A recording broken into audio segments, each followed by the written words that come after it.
बिस्मिल्लाहिर्रहमानिर्रहीम। अस्सलाम वालेकुम नाज़रीन। आज की जो कहानी है वो वास्को डी गामा की है। ये हीरो था या जालिम, हैरत अंगेज़ सच्चाई जो मैं आज आपके सामने रखने लगी हूँ। इसको कहा जाता है कि ये हिंदुस्तान को जो है वो दरियाफ्त करने वाला था। उस टाइम हिंदुस्तान, इंडिया, पाकिस्तान, बांग्लादेश और जो हैं बहुत से इलाके जो थे वो हिंदुस्तान में शामिल थे। असल हकीकत पैदाइश जो इसकी हुई थी वो 1460 में पुर्तगाल में हुई और ये 15वीं सदी का वाक़या है। इसकी ज़िंदगी का मकसद क्या था कि हिंदुस्तान से मसाले, स्पाइसेस, सोने का कारोबार करना। और 1498 में वास्को डी गामा कालीकट पहुंचा। फ़ायदा, इसने पुर्तगाली हुकूमत को हिंदुस्तान के तजारती फ़ायदे दिलवाए। तनकीद, मगर इसके तरीके कुछ सख्त और ज़ालिमाना भी थे। जी, इस कहानी से मुतल्लिक़ तमाम तफसीलात आपको आज मिलेंगी और आप जान के इसके हक़ाइक़ को देख के आप हैरान रह जाएंगे कि वास्को डी गामा क्या था। क्या आप जानते हैं हिंदुस्तान की सरज़मीन पर कदम रखने वाला पहला यूरोपी सिर्फ एक ताजिर नहीं बल्कि एक नया बाप था जुल्म, तिजारत और ताकत का। इसके तमाम हक़ाइक़ मैं आपको इस वीडियो में बताऊंगी, जिसके अंदर आप जान के हैरान रह जाएंगे। वास्को डी गामा एक पुर्तगाल का एक नाडर मल्हा सन 1497 में समंदर की गहराइयों में निकला एक मिशन पर हिंदुस्तान तक समंदरी रास्ता तलाश करने के लिए। इसका मकसद क्या था कि यूरोप में उस टाइम मसाले बहुत नायाब बिकते थे और उसके लिए उन्हें तिजारत करनी पड़ती। अरबों ने काफ़ी अरसे तक ये राज रखा क्योंकि अरब जो थे वो तिजारत करते थे यूरोप के साथ। हिंदुस्तान से मसाले सस्ते ख़रीद कर यूरोप में बहुत ज़्यादा महंगे बेचते थे। और जब ये राज यूरोप को पता चला तो यूरोप के काफ़ी ममालिक ने ये कोशिश करने शुरू कर दी। पुर्तगाल एक छोटा सा मुल्क था जिसमें सबसे ज़्यादा ये कोशिश की। यूरोप में अपने मुल्क के अलावा दूसरे ममालिक में जाके चोरी करने को आम समझा जाता था, इसीलिए वो दूसरी जगहों पे जब जाते थे तो वहाँ पे लूट मार करते और वहाँ के लोगों को हरासा करते और वहाँ से माल लूट लेते थे। बल्कि तिजारत की गर्ज से नहीं बल्कि वहाँ पे असल में वो डाकू होते थे और वहाँ से सारी चीज़ों को जो है ताकत के बलबूते पर हासिल करते थे। यही नुकसान हुआ कि बहुत से जो है लोग वहाँ पे मुतासिर हुए वास्को डी गामा के आने के बाद। वास्को डी गामा ने सन 1497 पुर्तगाल के बादशाह ने एक ख्वाब देखा, हिंदुस्तान तक समंदर का रास्ता पहुँचने का ख्वाब। इस ख्वाब को पूरा करने के लिए इसने एक नौजवान और बहादुर मुहिम जो को मुंतखब किया। इसका नाम वास्को डी गामा था और वास्को डी गामा ने हिंदुस्तान के ऊपर आने के लिए 4 बहरी जहाज़ जो हैं अपने बादशाह से लिए।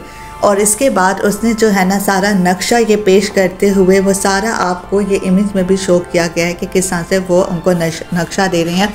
और इसके साथ मुसल्लह लोगों को भी सवार कर दिया कि अगर कोई परेशानी हो तो ताकि आसानी से जो है वो अपने मकसद को कामयाब कर सके। इसने जो है यूरोप से सफ़र किया शुरू और जनूबी अफ्रीका के कैप ऑफ गुड होप से गुजरा जो आखिरकार 1498 में कालीकट के मकाम पर पहुंचा। तो सवाल ये है कि क्या वास्को डी गामा सिर्फ एक मुहिम जो था या वो पुर्तगाल साम्राज्य का पहला कदम जो हिंदुस्तान की सरजमीन पर जुल्म की तारीख छोड़ गया।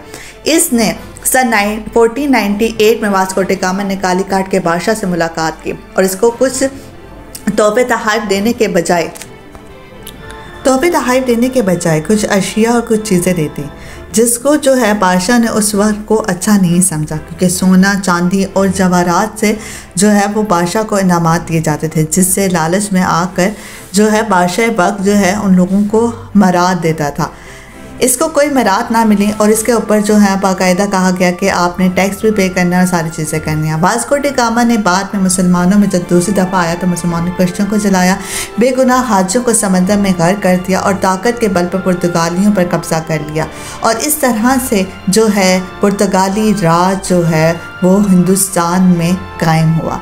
और हर दफ़ा जब पुर्तगाली आते थे लूट मार करते थे, यहाँ से सामान को लूटते थे और अपने मुल्क में चले जाते थे क्योंकि यूरोप में अपने मुल्क के अलावा दूसरे मुल्क के ऊपर हमला करके उधर से चीज़ें हासिल करना जो है वो चोरी नहीं समझा जाता था उस टाइम। लेकिन आज के दौर में बिल्कुल समझा जाता है। और ये वास्को ड गामा का सबसे बुरा इक़दाम था जिसमें उसने ताकत के बलबूते पर जो है साम्राज्य कायम कर दिया। यहाँ वास्को को मिला सोना, कपड़ा, मिसालों का ख़जाना, लेकिन ये सिर्फ तजारत नहीं थी बल्कि तसल्लुत की शुरुआत थी जिसने जो है हिंदुस्तान को हिला के रख दिया। ये जड़ जो थी वो 1498 में कायम हुई थी, लेकिन इसका असर आज भी हिंदुस्तान पर कायम है। इसी तरीके से यहाँ पर फ्रांसीसियों और पुर्तगालियों ने ना सिर्फ राज किया बल्कि हिंदुस्तान के ऊपर 100 साल तक हुक्मरानी रही अंग्रेज़ों की। मौत की तारीख 24 दिसंबर 1524, जगह कलिकट और करेला, भारत। मौत की वजह ज़्यादातर मुवक्किरीन ने यह बताया है कि मलेरिया थी या किसी और वबाई बीमारी की वजह से इसकी मौत हुई।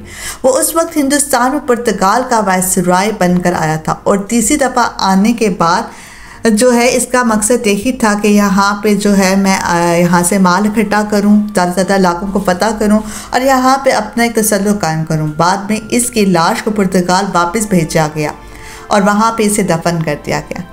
आई होप सो कि आपको ये कहानी अच्छी लगी होगी और आपने जाना होगा, आप भी खुद ही फैसला कर लें कि ये तारीख का हीरो था या डाकू था जिसने हिंदुस्तान की तारीख को बदल कर रख दिया और इसके असरात आज भी हमें मिलते हैं।